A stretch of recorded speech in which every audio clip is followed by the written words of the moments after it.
अक्सर board exam में पूछे जाने वाला क्वेश्चन ये आपके सामने रहा। क्या कह रहा है कि प्रूव दैट √3 इज इरेशनल। ठीक है, वहां √3 की जगह और √2 हो सकता है, √11, √5 कुछ भी हो सकता है, लेकिन इसी तरीके से आपको क्वेश्चन पूछा जाता है। तो आइए इसको देखें कैसे प्रूव करेंगे।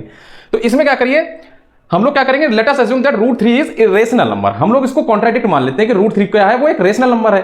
फिर क्या करिए, देखिए अगर रेशनल नंबर है तो √3 को हम लोग p/q फॉर्म में लिख सकते हैं ना, p/q फॉर्म में लिखा जा सकता है।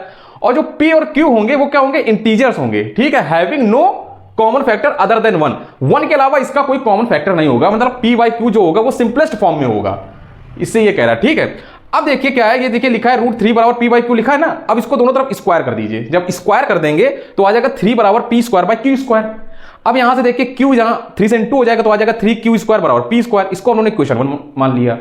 अब यहां पर देखिए, यहां से पता चलेगा क्या कि जो ये 3 है ना, जब 3 इधर जाएगा एक तरीके से p² को डिवाइड कर रहा है ना, तो हम लोग कह सकते हैं सिंस 3 डिवाइड्स p²।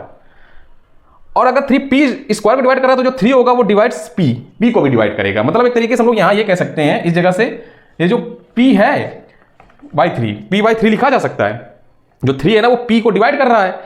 अब देखिए यहां से, अब देखिए इस जगह क्या करिए, मान लीजिए ये इस पूरे की वैल्यू c है, इस पूरे की वैल्यू हमने c मान लिया। जब हम इस पूरे की वैल्यू c मान लेंगे तो यहां से आ जाएगा p बराबर 3c, ये आ जाएगा ना p बराबर 3c। यही हम लोगों ने मान लिया, लेट p बराबर 3c, ये यहां से आया है।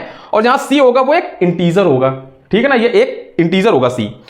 अब देखिए जो ये p बराबर 3c माना है ना, इसको हम लोग इक्वेशन 1 में रख देंगे। जब इक्वेशन 1 में रखेंगे तो देखिए ये 3q² तो ऐसा ही आ जाएगा, और राइट हैंड साइड में p² की जगह आ जाएगा 3c का स्क्वायर, तो आ जाएगा 9c²।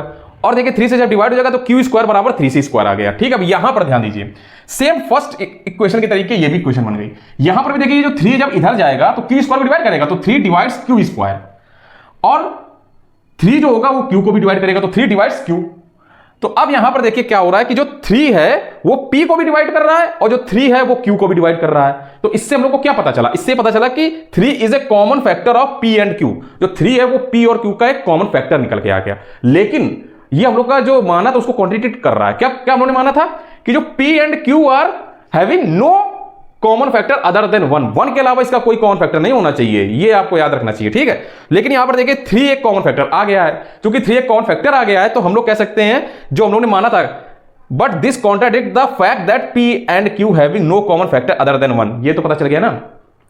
So our assumption is wrong. जो हम लोग ने एजम्पशन किया था वो गलत हो गया। क्या एजम्पशन किया था, दैट √3 इज रेशनल। √3 एक रेशनल है, इसलिए हम लोग क्या कह सकते हैं कि √3 इज इरेशनल।